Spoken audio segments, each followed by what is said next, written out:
Joanna Popper, and I am with HP. I'm so excited to be here with you today. Thank you for the invitation.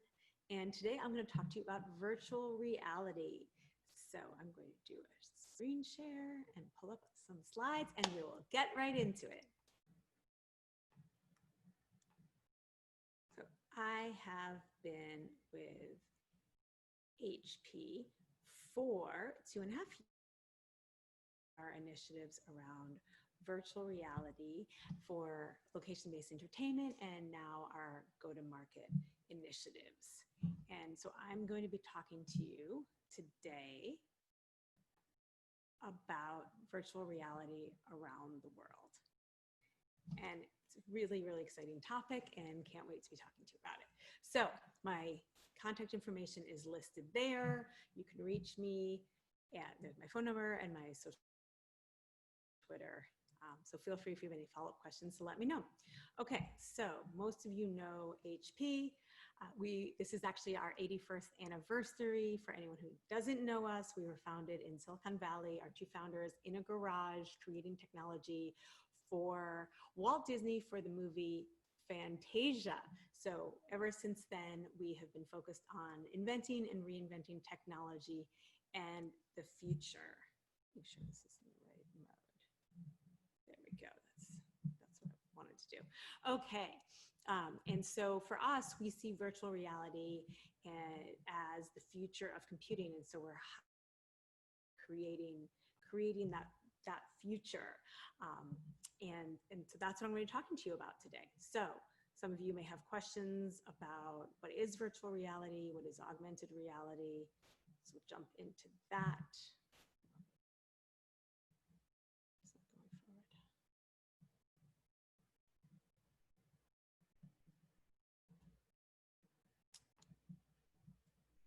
There we go. All right, so what is virtual reality? Virtual reality is when you are completely immersed in a world, everything that you're seeing is virtual.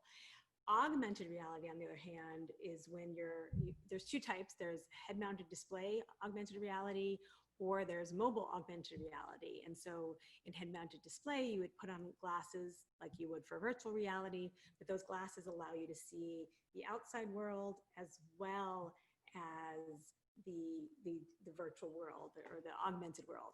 And then mixed reality is when you see objects outside and you almost can't tell which one is real and which one is and then augmented reality for mobile would where you hold up a phone or a tablet and you are augmenting the environment. So for an example would be you hold up your phone and then you see what would your new sofa look like in the room. That's an example. Other examples of mobile AR would include Pokemon Go or even all the lenses and filters on Snapchat and Facebook. So here are some examples of headsets, virtual reality headsets that many people know, HTC Vive, Oculus, and then at HP, we make the HP Reverb. This is the generation 1 here. Here I have the generation 2 that we've announced that's coming this fall, and we're super excited for. There are two main types of virtual reality headsets. There are PC tethered, which is connected to a computer and can achieve, it has a high GPU in the computer, higher performance, and you're able to achieve a higher resolution, more closer to photorealism. And then the other type is an all-in-one, so no PC is attached, and it is that type of headset is convenient and easy if you want to move around or be mobile, but the quality of the images and what you can pump through it isn't quite as high because it's running on a mobile chip instead. And then we have augmented reality, something that we talked about, some examples of the headsets, Google Glass that everybody heard about, Microsoft HoloLens Generation 2 they're on, or the Magic Leap. And then of course I mentioned that you can do mobile augmented reality as well. Okay, so what we're seeing in the virtual reality world is an acceleration of excitement around this area, and particularly right now, we're seeing that our clients, our customers, and people we're working with are really seeing that the time for VR is now. And so why is that? Well, we're seeing that VR enables us to connect, VR enables us to create, VR enables us to collaborate, and VR enables us to learn. And just some stats, during starting in April and maintaining that high level Steam VR, which is our partners over at Valve, seeing an additional headsets connected, and they're seeing their all-time concurrent highs in terms of users. And many of the social VR platforms are seeing the same thing. In terms of creation, our McKinsey, which is a very well-known company, is saying that giving employees a workstation, a keyboard, a mouse, and a screen, but not a VR headset, prevents teams from really achieving their full productivity, and it hobbles your workforce. And we agree. VR enables us to collaborate. So during this time, many teams can't be together, many groups can't be together, and they're still able to go into a virtual world and work with 3D objects, brainstorm, and do stuff all together in VR. And then VR enables us to learn. So now we have nearly 90% of students that are not physically in school. We have anywhere between a quarter and a third of a workforce that doesn't expect to be back at work or expects to work from home through 2021. And so VR enables us to train workers as well as educate students.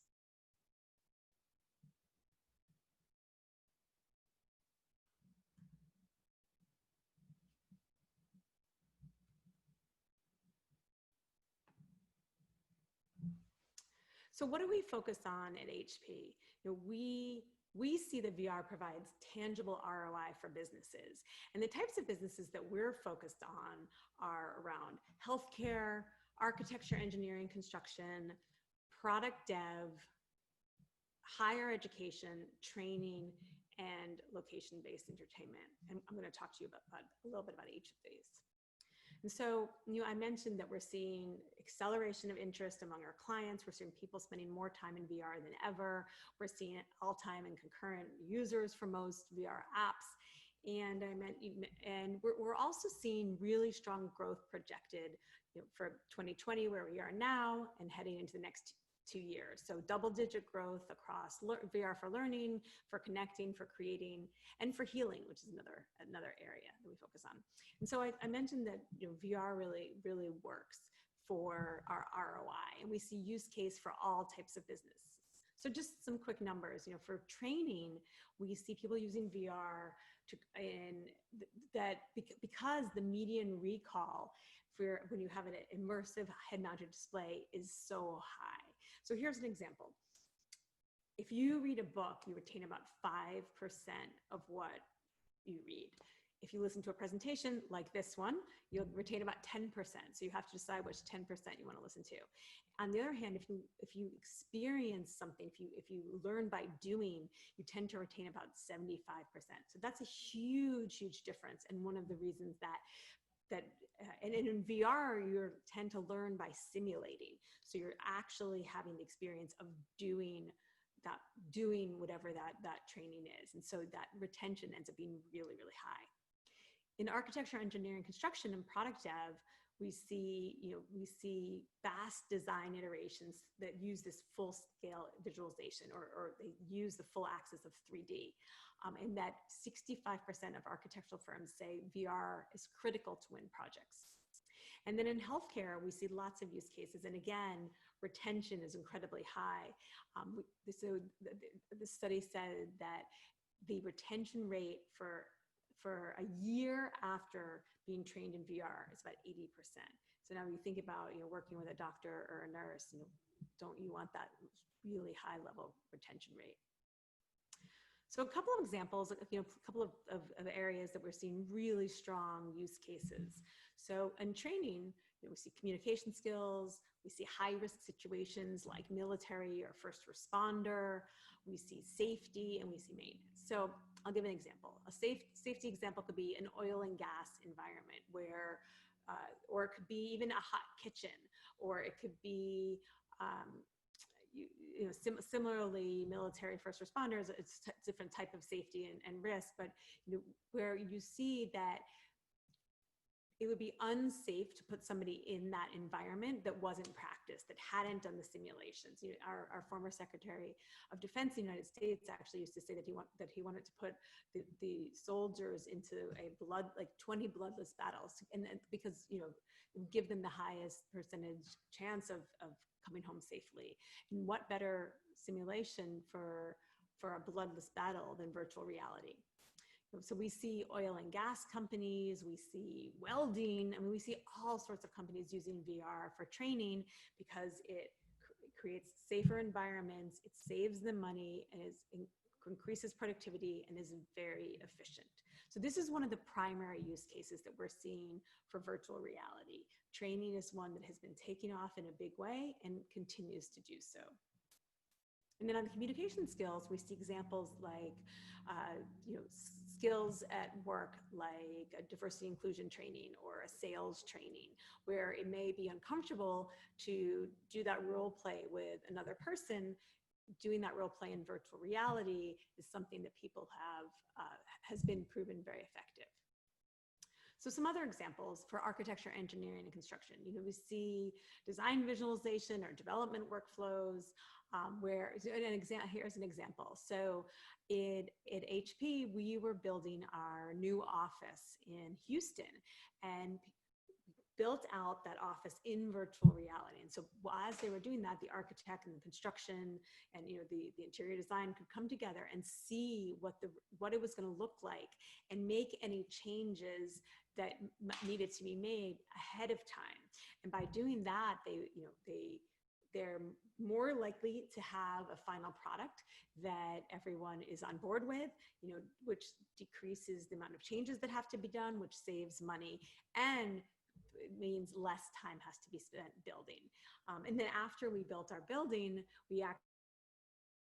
while we were doing it, we were able to take people, put them into our VR backpack, a VR headset, and walk them around the area and see, oh, this is where the cafeteria is going to go, this is where the office is going to go.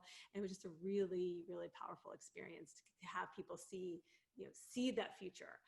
We also see this being done for real estate. You know, for example, if you're going to buy a high-end apartment building or a commercial space, you're able to go in and see what it looks like as a pre-visualization before it actually exists in the real world. And you can see how is the view going to look like, what is the lighting going to be, what kind of colors for the walls, you know, what about the floors, and again, save time, save money. In some cases, drive revenue if it's a sales opportunity, and increase efficiency overall. Similarly, product development, you know, a lot of the same reasons it's being used as architecture, engineering, construction. Most large automotive companies are using VR in their pipelines, you know, decreasing the need for the clay CAD, or bringing the clay CAD into the system at a later point. And so again, decreasing the amount of time, increasing efficiencies, increasing productivity, and decreasing costs. And so really it comes down to, you know, it's very hard for us to sort of imagine something that doesn't exist yet and imagine it from 2D, like looking at it on a computer, looking at it on paper, into 3D. But when you actually see a product in 3D, you're able to walk around it, you're able to look inside, you're able to see how the light bounces off, and VR is really helping people do this.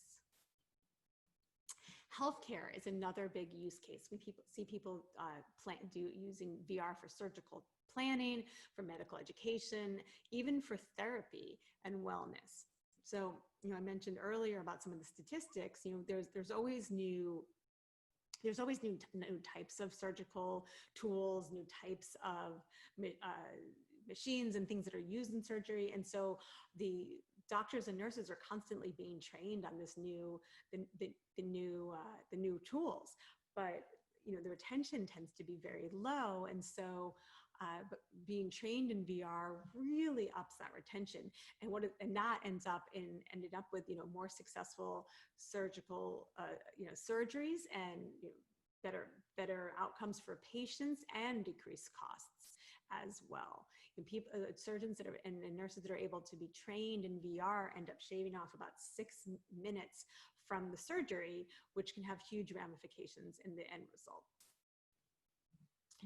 And on terms of medical education, we work with universities. There's an example of a university, Colorado State University. They have 100 computers in a room on the ceiling with VR headsets coming down in HP computers, and they train people. In what was the cadaver lab, learning about anatomy as well as radiology. So how to read the radiology output, which ends up providing better education. And then therapy, we see people using VR to help get over phobias, to help kick opioid addiction, and VR has very positive outcomes in that area as well. So education is another area that we're seeing, now more than ever, where students are out of school, going into VR and going on a field trip or doing an experimentation. We see things like lab, frog dissection as being done in VR. In the United States, actually 60% of states need to have an opt-out for frog dissection. And so virtual reality is a way to simulate what that is. There's a great company called Victory XR who's working in that area. And then in the higher education, we see physical sciences again, where anything we're seeing an object in 3D, in physics, in biology, in chemistry, seeing that object in 3D is going to help with the learning. And then it's some of the similar cases, so vocational training is kind of similar to enterprise training that we talked about earlier. Welding, as I mentioned, is one that we have a bunch of different customers working with. Biomedical engineering is kind of similar to what the healthcare training is. And then digital humanities is all sorts of different media and entertainment outcomes. So now talking about media use cases, one of the big areas that we saw virtual reality being used for was around entertainment, location-based entertainment, and museums. Of course, a lot of this has slowed or paused during COVID, but we're starting to see in certain parts of the world this is starting to come back. On the other hand, virtual production or using VR in the production workflow for virtual production where we're not able to be on sets the same way is really picking up. And again, using VR to visualize a set or visualize an environment that doesn't yet exist.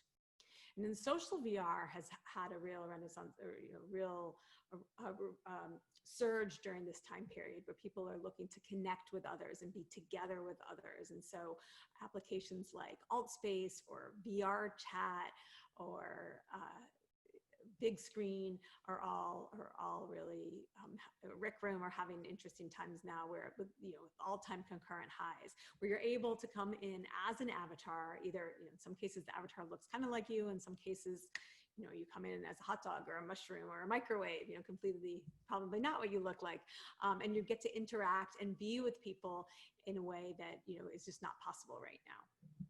And then marketing is another huge area, and we see lots of companies, all the big Hollywood studios as well have used VR to create that level of immersion in a story. So for everything from, we've worked with Spider-Man, How to Train Your Dragon, Skyscraper, so many First Man, so many different big Hollywood blockbusters as well have used VR to create a sense for people that they're part of the story, they're inside the story, and really connect with that content. And then we've also seen similar use cases for everything from alcohol brands to furniture and retail, which is looking at how giving you that experience of what is this going to look like, or how do I connect, and gives you this level of connection and sort of creation of ambassadorship that nothing else can, because when you're in that headset, you're completely immersed in a way that you're not really anywhere else in the world, because there's nothing else there,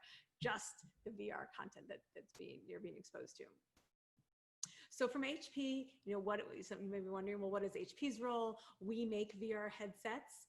This is, as I said, the HP Reverb Generation 2 that we've just announced. It's going to be shipping this autumn. We're really, really excited about it. We also make these VR backpacks. You can use it docked, like as I have it here, and design and create on it, or travel around a room. Of course, we have VR capable laptops, desktops, displays, all sorts of great products. and then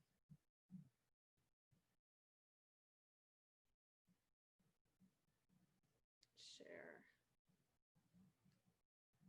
Hold on 1 second.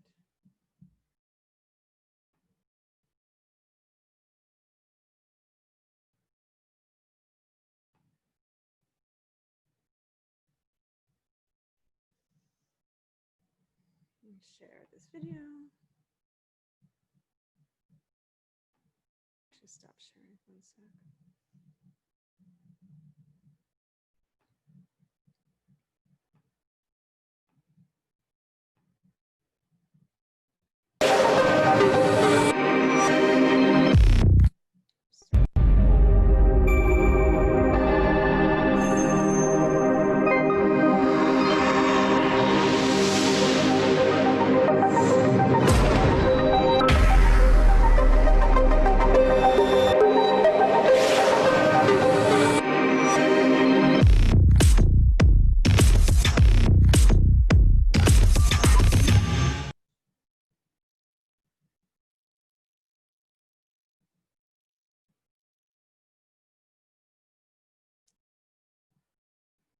So that is our new HP Reverb Generation 2 that we're incredibly excited about. As I said, it's launching this fall. The pre-orders are already available for it. And we've gotten great reception from gamers and from all different, from enterprise, from education, from location-based entertainment, and we're thrilled about it. It is super high resolution, 2160 by 2160 per eye, and it's a collaboration between HP, Valve, and Microsoft. And Valve is one of the best gaming companies in the world, and so having them come in, give their seal of approval is huge. And then of course HP is the leader in enterprise VR, and then Microsoft brings all of their great tracking and technology. And the headset actually has the new lenses from Valve and the audio design from Valve and access to all of the Steam VR content, which is enterprise content as well as gaming content. So we're thrilled with the reception, and we can't wait to have it in the market this autumn. And the other thing I want to talk to you about is, we are working really closely with some amazing content partners. And if people come to us looking for the hardware, but they're also interested in, well, who would be a good partner for virtual collaboration, or who's a good partner for data visualization or safety training, we have a whole slew of independent software vendors that we work with and solution partners that we can refer you to all around the world, from in the UK, in parts of Europe, in Asia, in the US, Middle East, Latin America, etc. There's lots of great content creators and VR solution partners that we can refer you to. So as I said, my name is Joanna Popper. I'm with HP. I'm the global head of virtual reality for go-to-market and also for location-based entertainment. We have a great slew of products. We're happy to talk to you about anything about VR. We're so thrilled about everything that's happening in this world. And we're excited to be here building the future of computing, and would love to be working with you. So feel free to connect with me. Joanna Popper on Instagram and on Twitter. Find me up at Joanna Popper and LinkedIn, and joanna.popper@hp.com. And if you're interested in our products, you can find them at hp.com/go/VR. They're all there. Thank you so much.